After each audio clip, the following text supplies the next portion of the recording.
ବଦଳୁଛି ସମୟ, ବଦଳୁଛି ଅଭ୍ୟାସ। ଥିଲା ପୋଷ୍ଟ ସବୁ ଆବଲିଶ କରିବାକୁ ପଡୁଥିଲା।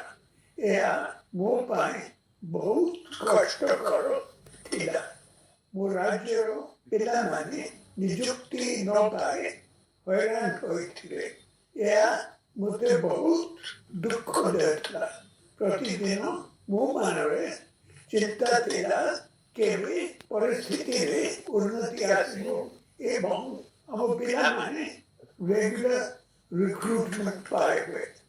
ଆପଣମାନଙ୍କର ସହଯୋଗ ଓ ମହାପ୍ରଭୁଙ୍କ ଆଶୀର୍ବାଦ ହିଁ ସବୁବେଳେ ଆମର ବଡ଼ ଶକ୍ତି।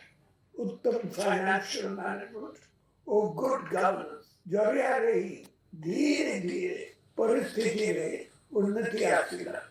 2013ରୁ ଆମେ କଣ୍ଟ୍ରାକ୍ଚୁଆଲ ରିକ୍ରୁଟମେଣ୍ଟ ଆରମ୍ଭ କରୁ। ଏହା ମଧ୍ୟ ମୋ ପାଇଁ ଏକ କଷ୍ଟକର ନିଷ୍ପତ୍ତି ଥିଲା।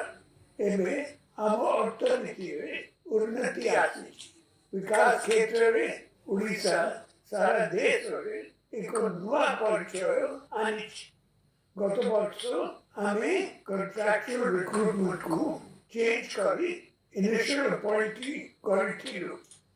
ଆଜି ମୁଁ ଖୁସିର ସହ ଘୋଷଣା କରୁଛି ଯେ ଆଜି ରାଜ୍ୟ କ୍ୟାବିନେଟ କଣ୍ଟ୍ରାକ୍ଚୁଆଲ ରିକ୍ରୁଟମେଣ୍ଟ ସିଷ୍ଟମକୁ ସବୁଦିନ ପାଇଁ abolish କରିବାକୁ ନିଷ୍ପତ୍ତି ନେଇଛନ୍ତି।